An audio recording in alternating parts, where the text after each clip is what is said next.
Hello, and welcome to another Tristan Has Thoughts Destiny 2 discussion. Recently, I've seen a lot of people talking about the new Lightfall boosts. Although we've always had some style of boost in Destiny 2, they've added a new option where you can pay to either skip the power grind and or skip the campaign. This has understandably created discussions around the monetization of our game. The Eververse and general monetization of our game is a tricky one. Everyone has a point where they draw the line, and it always seems to differ from person to person. In this video today, I just want to share some of my thoughts on our game's monetization and where I fall in this discussion. A reminder to subscribe if you enjoy this kind of content, as I upload daily. First off, I want to make it clear I don't personally have any issue with the monetization of content in our game. I feel seasons are fairly priced, if not a bit underpriced, for the content we get, and this goes hand in hand with the expansion. I also tend to feel the dungeon pass is more than worth the cost. Although I personally didn't love Duality, I thought Spire was quite good, and still feel I got great value from the Dungeon Pass. With this out of the way, let's move into the other aspect of our game's monetization. Let's take a quick look at all the cosmetic monetization we have in our game.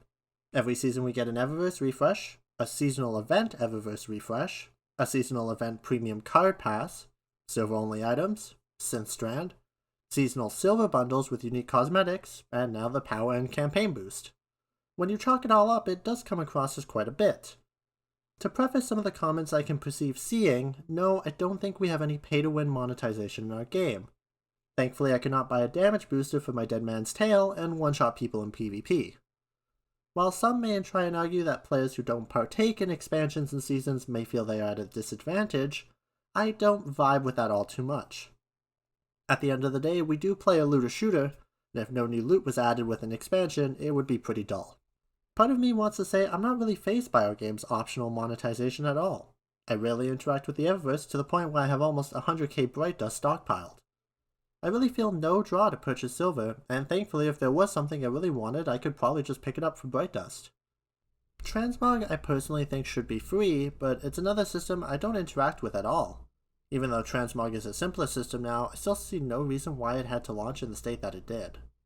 The seasonal event card doesn't faze me much either, but I can see people being quite unhappy if they one day put a really cool shader into it. As I never buy silver, I've never been tempted to purchase the seasonal silver bundle, but I guess if you buy silver often, it's a nice boon, so you get a unique cosmetic of some sort. The campaign boost doesn't bother me much either, as I enjoy playing all my characters and the campaigns are generally not too long. So a lot of this comes across as I don't care because it doesn't affect me, and that would most likely be the position I would take. Although part of me is starting to wonder if it is indeed too much. Like I've said in the past, I personally feel Transmog should be free, as you've technically paid for most of the armor sets you've earned.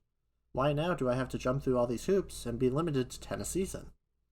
This campaign boost skip strikes me as something that should have just been available once you completed the campaign once. A lot of people lamented how tedious unlocking stasis was on other characters, so why lock what is some nice quality of life for players behind a paywall? Even if they wanted to have it be monetized in some way, why not just put this in the deluxe edition? You could have had each deluxe edition of Lightfall come with this optional story skip. At the end of the day, it's not a huge deal that this is going to be monetized.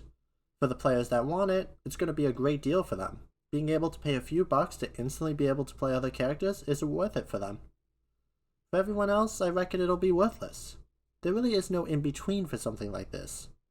It begs the question though, how high does the water have to get before we all start wondering if we can swim? Be sure to let me know your thoughts below. Will you be purchasing this campaign skip? Or do you feel that we have too much monetization in our game? Please remain respectful in the comments and I will respond to any discussions that I see. A reminder to subscribe if you enjoy this kind of content, and for each like this video gets, a capybara gets a big scritch.